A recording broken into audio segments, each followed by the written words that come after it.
So what, Russell, what will you do about this? To the best of my ability, have a rummage through it, then we'll see if we can find any evidence that we can use to trace where it's come from. So Russell and I were just filming the fly tip here, and a local resident stopped to ask us what we were up to. Do you want to just repeat what you said to me? Yes, I'd like to know how the local residents seem to know that they'll be dumping on a particular night, a misty night, and the council doesn't, and nobody ever seems to be prosecuted for this. Right. And I have this joke with my children when I take them to school, that I wonder what we're going to see on the side of the road today. Mm-hmm. And this morning we had the joke, and what you see just there was dumped last night.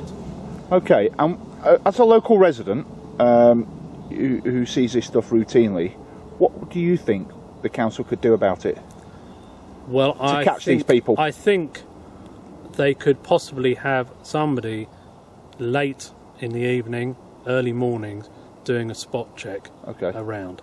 I believe there were notices that there were CCTV cameras. Right. But I'm unaware if that was. So do you think CCTV might help in identifying these people? Possibly, yes. Some covert CCTV. And I've seen that on a programme before, that they were in Coke cans, etc.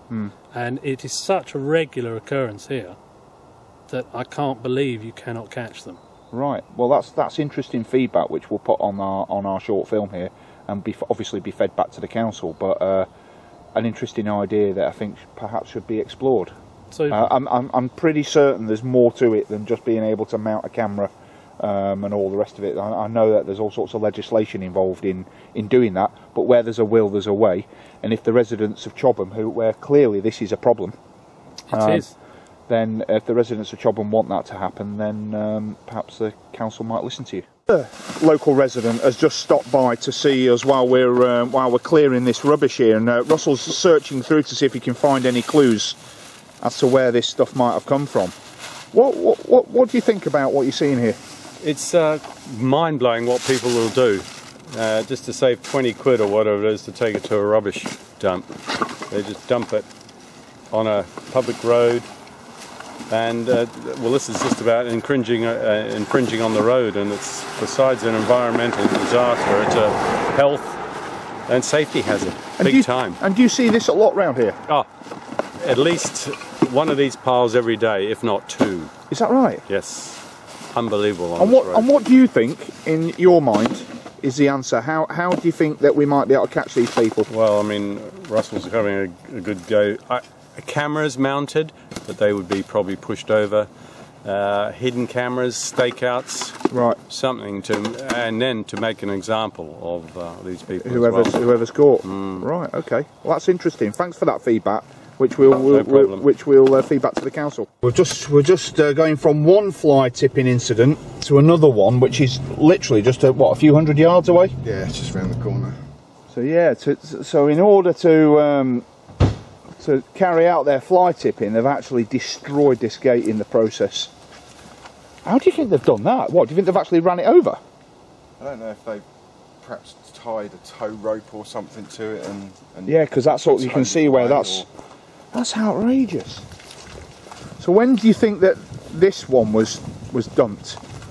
And why have they gone to so much trouble to smash down that gate and put it here? Why don't they just stick it in the main road? I've no idea. I don't know if it's just an act of wanton vandalism. Or do you think it's because they thought that if they're off the road here that no one's going to see them? I can't imagine unless this is. I mean, this looks like it's come straight off the back of a tipper lorry, so it's been tipped here as opposed to placed. So if they were looking for, somewhere where they needed to take time, yeah. But I'm sure it must have taken longer to destroy that gate, yeah, than it did to actually tip this. I know there's obviously a few bits that have spilled off, but it's fairly neat. If this had been put here by hand, it would just be all over the place.